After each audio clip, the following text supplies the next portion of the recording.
क्योंकि ज्ञानी को पता है ये शरीर तो ऊपर का लिफाफा है, बाकी अंदर की चीज कुछ और है।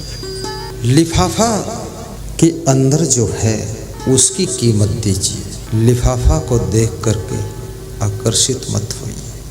ये शरीर तो केवल लिफाफा का काम करता है। विद्या रूपम कुरूपणम क्षमा रूपम तपस्वी नाम। तपस्वी यानी जो साधु संत है, इसकी सुंदरता क्या है? शरीर की सुंदरता, साधु की सुंदरता नहीं। अब कदाचित साधु का शरीर भी सुंदर हो, कोई बात नहीं, लेकिन साधु की सुंदरता उसका क्षमा गुण है। क्षमा मांगना और क्षमा करना ये साधु का श्रृंगार है। और जिस साधु में क्षमा का गुण होता है वो साधु महान साधु बनता है। साधुओं में भी कई ग्रेड है।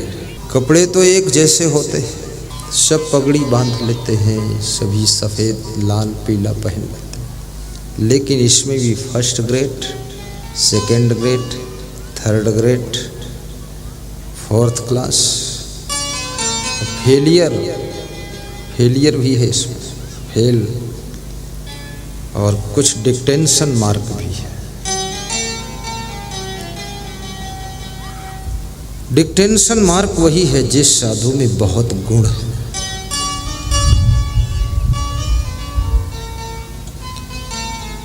गिरधरदास एक कवि भी हैं।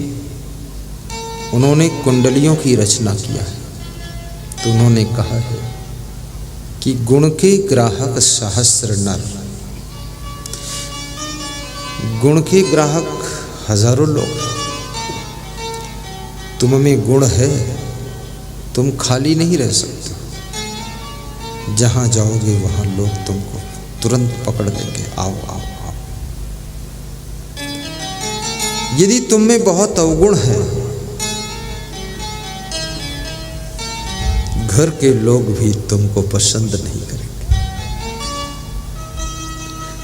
राजस्थान से एक फोन आया तो उसने कहा मेरे पिताजी दुकान में आते हैं तो पैसा चुरा लेते हैं। हमने कहा पिता को बदनाम करना बहुत बड़ा पाप है। कैसे तुमने जाना पिताजी पैसा चुरा लेते हैं? बोले 10 साल से चुराते हैं, कम पड़ जाता पैसा। तो हमने कहा तेरी वाइफ भी तो चुरा सकती। बोले सीसी कैमरा लगा दिया, उसमें पिताजी पकड़े गए। सीसी कैमरे में पिताजी पकड़ दिए।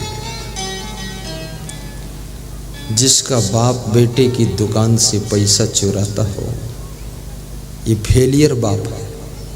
ये first grade, second grade, third grade नहीं, ये फेल ग्रेड में।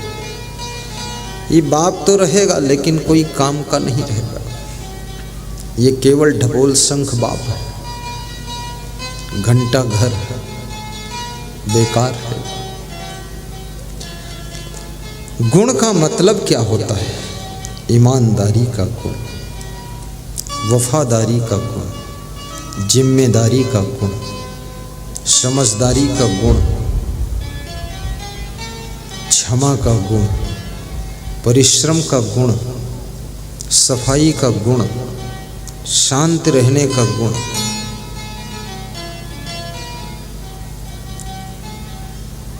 दया का गुण, सरलता का गुण, नम्रता का गुण, सभ्यता, शालीनता, सौम्यता का गुण। गुणों का भंडार है।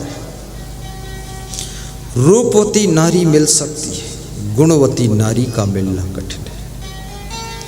रूपवान पुरुष बहुत है लेकिन गुणवान पुरुष बहुत कम है। धनवान भी बहुत लोग हैं लेकिन गुणवान नहीं। राजस्थान में 3 स्त्रियां कुएं पर पानी भर रही थीं, अपने अपने पति की प्रशंसा कर रही थी। ऐसी स्त्रियां बहुत कम अपने अपने पति की प्रशंसा करती हैं। स्त्रियां अपने पति से प्रभावित कम होती, वो दूसरे के पति से ज़्यादा प्रभावित होती। खतरनाक। ये अपनी बात बता रहा हूँ, आपके अंदर की बात है। तो एक स्त्री ने कहा कि मेरा पति बहुत रूपवान है, इतना सुंदर है, उसके सामने कोई हीरो भी टक्कर नहीं ले सकता, इतना सुंदर। अरे बिल्कुल गोरा चिट्टा चमकता हुआ। तो दूसरी स्त्री बोली, अरे मेरा पति बहुत धनवान है, आधा किलो वजन सोने का हार बनवा कर दिया, ऐसा मेरा पति बहुत धनवान है, रूपवान तो नहीं, धनवान। तीसरी ने कहा, मेरा पति बहुत बलवान है, कभी बीमार होती हूँ खाट से अकेले उठाकर गाड़ी में रख देता है और गाड़ी से अकेले उठाकर बेड पे डाल देता है, बिल्कुल क्रेन मशीन समझो मेरे पति को। तब तक एक चौथी स्त्री आ गई, वो भी इस बातचीत में शामिल हो गई। उसने कहा, क्या कह रही हो सखियों? तो अपने अपने पतियों की प्रशंसा। और जो नारी अपने पति की प्रशंसा करे तो समझ लेना वो पति भक्त है, पति व्रत है। अपने पति की प्रशंसा करना कठिन है, क्योंकि पति के बारे में सब कुछ पता होता है। रघुपति राघव राजा राम, अब पता मिल गया सीताराम, किधर गए हैं गंगा राम, रघुपति राघव राजा।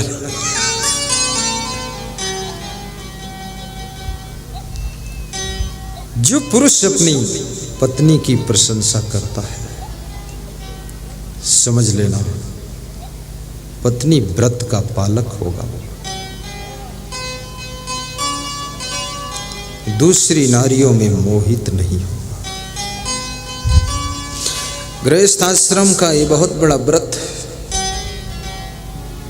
कि पुरुष अपनी पत्नी के अतिरिक्त दूसरी स्त्रियों में मोहित न हो। ये संसार मोह का संसार है, यहाँ बहुत मोह पैदा होता है। एक सेकंड में देखते ही मनुष्य मोहित हो जाता है।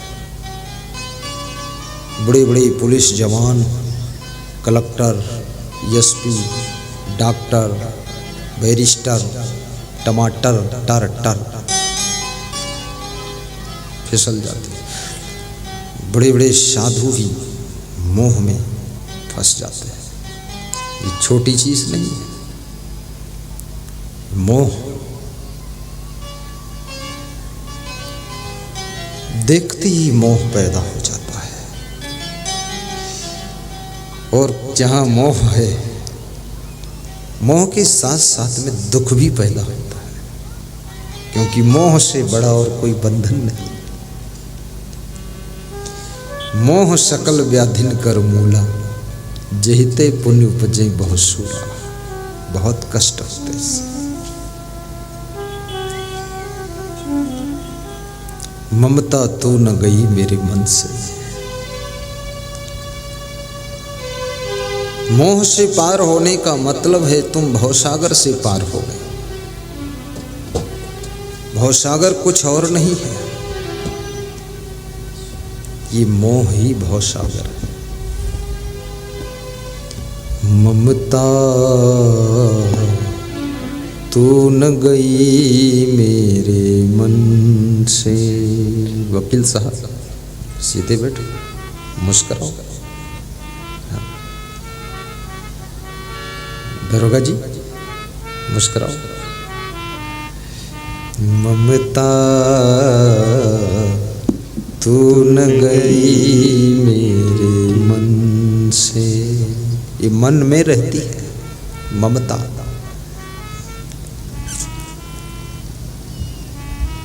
और ममता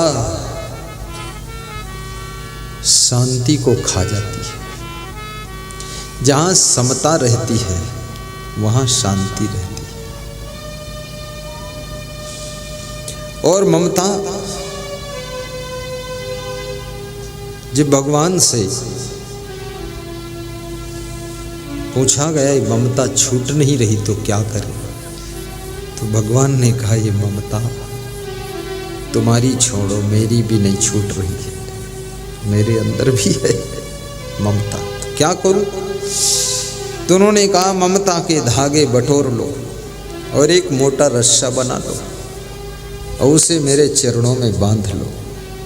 शबकर ममता ताग बटोरी, मम पद मन ही बांध बट जोरी। मेरे चरणों में उस डोर को बांध लो, तो वही ममता समता बन जाएगी। समता, और ममता जब समता बनती है तो शांति का जन्म हो जाता है। यदि तुम किसी की सासू हो, तुम्हारे 2 बहुएं हैं, तुम एक बहू की तरफ ज्यादा ममता कर लेती हो, दूसरी बहू से विषमता कर लेती हो। जिससे ममता हो जाती है वो गलती करे तो कहती हो कोई बात नहीं, और जिससे विषमता हो गई वो गलती ना करे तो भी उस पर गलती थोप देती है। सासू को, माँ बाप को, ससुर को, गुरु को, इन्हें बैलेंस में रहना चाहिए। क्योंकि कोई शिष्य बुद्धिमान है, कम बुद्धिमान है, समझदार है, लेकिन शिष्य तो आपका है। सबका ख्याल रखो, सबके खाने पीने, सोने, नहाने, धोने का सबका ख्याल रखो। उस सबका जो ख्याल करता है वो भगवत गुणों से संपन्न है, भगवान का रूप होता है। सबका ख्याल करना, कुछ का ख्याल करना, कुछ का ख्याल ना करना, ये तो इंसान का स्वभाव है ही। पक्षपात करना, भेदभाव करना। ममता तू न गई मेरे मन से, ममता तू न गई मेरे मन से। गा दो। ममता रो रो रो कर गाओ। गई मेरी मन से। रोने की छूट है, आप 5 मिनट रो सकते। जिससे तुम्हारी ममता होती है उसके मरने के बाद भी तुम उसे याद करके रोते हो। और ममता व्यक्ति के मरने के बाद भी मरती नहीं। तुम्हारे मरने के बाद भी ये ममता नहीं मरती है। तुम्हारा जन्म होगा, फिर तुम ममता लेकर जन्म लेते। सब चीजें तुम, लोग कहते हैं संसार में जन्म हुआ, यहाँ क्या लेकर आए हो, क्या लेकर जाओ। बहुत बड़ी बात है, क्या लेकर आए हो, क्या लेकर जाओ। यहाँ तुम बहुत कुछ लेकर आए हो, बहुत कुछ लेकर जाओ। छोटी बात नहीं। यहाँ जो है काम, क्रोध, लोभ, मोह, ममता, ईर्ष्या, द्वेष, अहंकार की सूक्ष्म संस्कार लेकर के आए हो। पाप पुण्य के संस्कार लेकर आए हो, और यही संस्कार लेकर जाओगे भी। और इन्हीं संस्कारों के अनुरूप तुम्हारा जन्म भी होगा। तुम जहां जन्म लेना चाहते हो, जिसके घर में जन्म लेना चाहते हो, ये मनुष्य जीवन में तुम तैयारी कर सकते हो। ये जीवन ऐसा है जहां तुम अपने आप को तैयार कर सकते हो। कहाँ जन्म लेना है, जहां तुम चाहो वहां जन्म ले सकते हो। ये तुम्हारे हाथ का खेल है। तुमको वैसा ही बन जाना पड़ेगा जीते जी।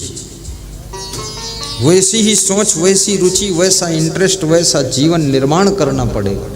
तो मरने के बाद वैसी ही जगह तुम्हारा जन्म हो जाएगा। कबीर साहब पूछते हैं, आए हो तुम कहाँ से और जाओगे तुम कहाँ। बड़ा गहरा प्रश्न पूछा कि कहाँ से आए हो और कहाँ जाओगे। कौन बता पाएगा। मंझोली वालों से पूछो तुम कहाँ से आए हो, जन्म लिए हो, बताएंगे बिजूरी से आया हो। बिजूरी वालों से पूछो तो बोलेंगे खजूरी से आया। किसी को पता ही नहीं, याद नहीं। कहाँ से आए हो और कहाँ जाओगे। यदि तुमको मांस खाने में रुचि है, अंडा खाने में रुचि है, मुर्गा मुर्गी खाने में रुचि है, तो मरने के बाद ऐसी जगह जन्म होगा, ऐसी योनि में जन्म होगा, ऐसे शरीर को लेकर जन्म लोगे जहाँ ये सब चीज़ें खाने पीने की सुविधा होगी, वहीं जन्म होगा। कोई मनुष्य मांस खरीद कर लाता है बाजार से, थैला में ले करके फिर झोले में रख करके थोड़ा छिपा के लाता है। उसे लगता है कुछ गलत कर रहा हो, इसीलिए तो छिपा रहा है। अब छिप छिप के वो खा रहा है, चुपके से होटल में खा लेता है मांस, फिर कुल्ला करके आ जाता है घर में, कहता है पिताजी मैं तो शुद्ध शाकाहारी हूँ। पिता भी सोचता है कि बेटा बहुत अच्छा है, पूरा एक मुर्गा खा के आया है। ये मुर्गा नारायण है, हे रामा रामा हरे हरे, मुर्गी अंडा घरे घरे।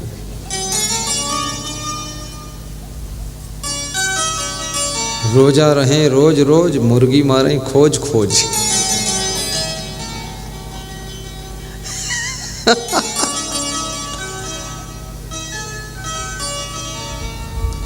ऐसा वैसा खाना पीना बंद करो,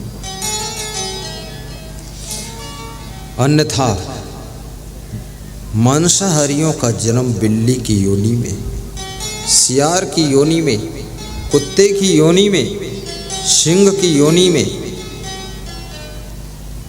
जन्म हो जाता है। इसलिए अभी सुधार लो अपने को कि आए हो तुम कहाँ से और जाओगे तुम कहाँ। मत खाओ ऐसा वैसा ही सब। इतना धरती माता अन्न देती है, गौ माता इतना दूध देती है, और भैंस, गौ यदि माता है तो भैंस कौन है तुम्हारी? भैंस तुम्हारी नानी है, तो बाल्टी भर दूध देती है। बकरी तुम्हारी सिस्टर है, कटोरी भर देती है। बकरी को भी मत खाओ। बकरी पाती खात है ताकि काढ़ी खा लो। जो नर बकरी खात है तिनका कौन हवाल। बकरी पत्तियां खाती है, उसकी मनुष्य खाल निकाल कर खा जाता है, खाल काट देता है।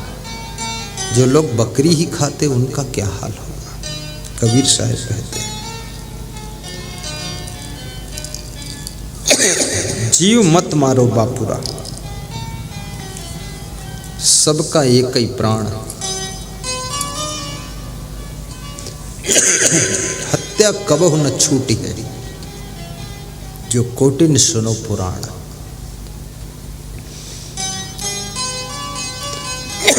तीरथ गए तीन फल, संत मिले फल चार।